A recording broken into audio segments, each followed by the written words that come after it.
आज हम बात करेंगे महाभारत की उस ऐसी कहानी के बारे में जब हनुमान जी ने भीम का घमंड तोड़ा था। वीडियो में आगे बढ़ने से पहले चैनल को सब्सक्राइब करना ना भूलें और इंस्टाग्राम आईडी को भी फॉलो करें, क्योंकि यहाँ पे मिलेगा आपको अनसुनी कहानियों का भरपूर खजाना। तो चलिए आगे बढ़ते हैं। महाभारत का समय था। पांडवों में भीम अपने अद्वितीय बल और साहस के लिए प्रसिद्ध थे। वे मानते थे कि तीनों लोकों में उनसे अधिक शक्तिशाली कोई नहीं।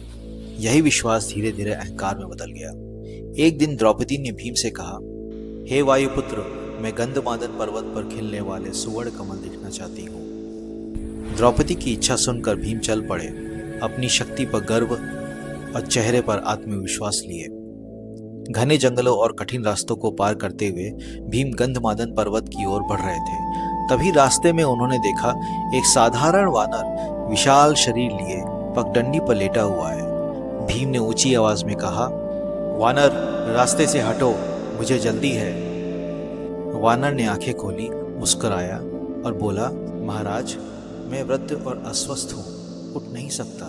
यदि आपको जल्दी है तो मेरी पूंछ हटाकर निकल जाइए।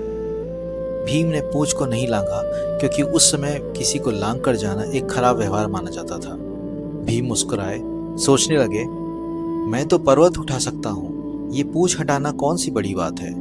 उन्होंने पूंछ पकड़ने की कोशिश की, पर जैसे ही उन्होंने हाथ लगाया, पूंछ हिली तक नहीं। भीम ने पूरी शक्ति लगा दी। उस क्षण भीम समझ गए, ये कोई साधारण वानर नहीं हो सकता। उन्होंने हाथ जोड़कर कहा, हे महाबली, कृपया बताइए आप कौन हैं। तभी वानर ने मुस्कुराकर अपनी आंखें बंद की और अगले ही पल वह स्वरूप बदलने लगा। शरीर फैलने लगा, प्रकाश से भरा हुआ, और वहां प्रकट हुए प्रभु हनुमान जी। भीम नतमस्तक हो गए, आंसुओं से भरी आंखों से बोले, प्रभु, मुझसे भूल हो गई, मैंने आपको नहीं पहचाना। तब भीम ने उन्हें अपना विकराल रूप दिखाने के दर्शन की याचना की थी।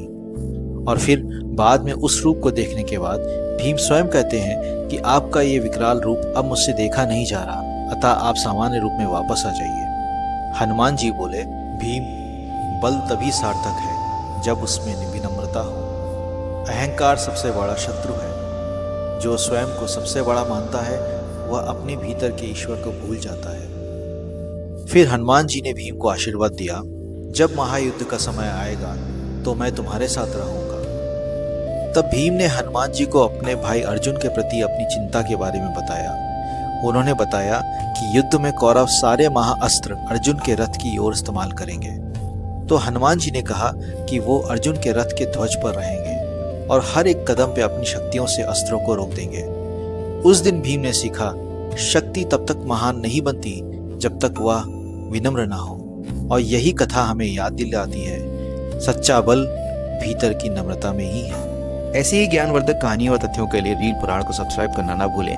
मिलते हैं अगले वीडियो में। जय श्री राम, जय हनुमान।